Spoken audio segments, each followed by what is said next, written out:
Aboard the E.D.F. Vanguard, a secure conference was convened between Chen, Maxwell Hart, President Elaine Connors, and Secretary of Defense Alexander Royce. The atmosphere in the meeting room was tense, with the weight of humanity's future pressing on all those present.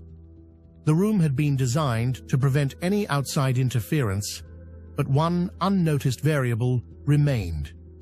The Monolith had quietly tapped into the Vanguard's communication system and was listening. Maxwell Hart broke the silence first. Emma, you have a long history of working with these monoliths. Can they be trusted? How much research have you done into who really created them? He leaned forward, his gaze sharp. And what did the Martian and Lunar monoliths say about the invasion and the human defeat? The Lunar and Martian monoliths did mention a past calamity, but they didn't go into detail like Proxima B's did. My best assumption is that their communications were blocked by the enemy, so they never received the detailed information that Proxima B had. They knew something terrible happened, but not the specifics. President Connors nodded solemnly. Emma, your research over the years has been invaluable. The advancements we've made because of your work with the monoliths are unprecedented. But I have to ask, should we be expanding further right now? Or is it time to take a step back and ensure we're truly prepared before moving forward? Secretary Royce interjected. We don't have the luxury of waiting. We need defensive platforms built in as many locations as possible, not just small outposts, large space stations, capable of housing thousands of personnel and autonomous combat units. These stations need to be heavily fortified, self-sustaining, and completely secure. They must function autonomously, without external input, to ensure that if one is compromised, the others remain unaffected. If we're going all in on defenses, I propose we make all our autonomous mining and processing equipment defense-capable.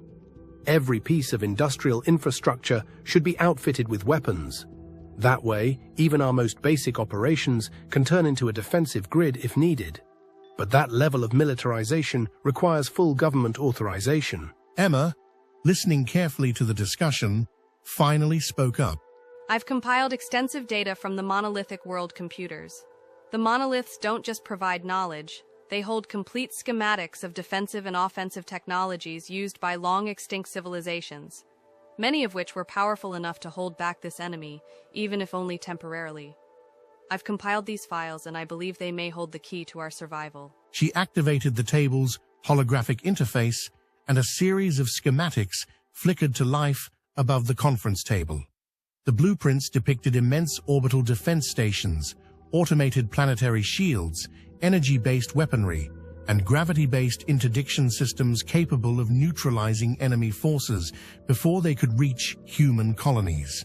These schematics include advanced planetary defense stations, structures designed to withstand prolonged assaults from fleets many times the size of our own.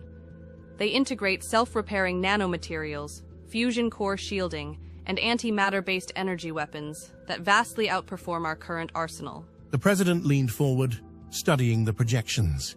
What about offensive capabilities? If we want to stand a chance, we can't always be on the defensive.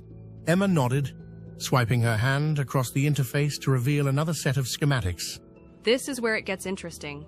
These monolithic archives contain designs for something called Gravitic Annihilation Arrays.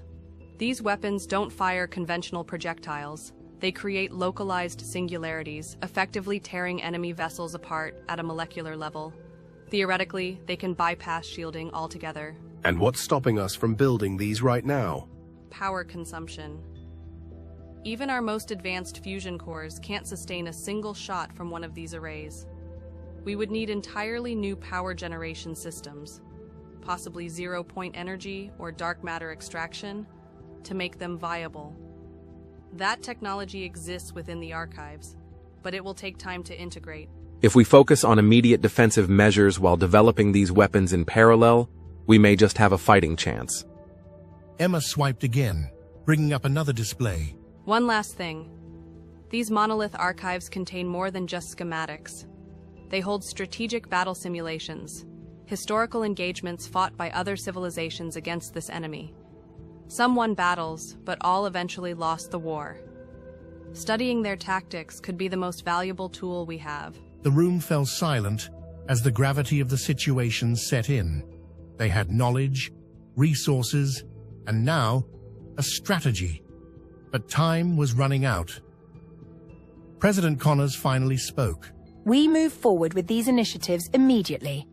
Emma, work with our best scientists to make these technologies viable. Maxwell, coordinate with Titan Dynamics and the defense contractors to implement weaponized industrial infrastructure. Secretary Royce, begin construction of the defense stations. We prepare for war. As the meeting concluded, one unseen force continued to listen.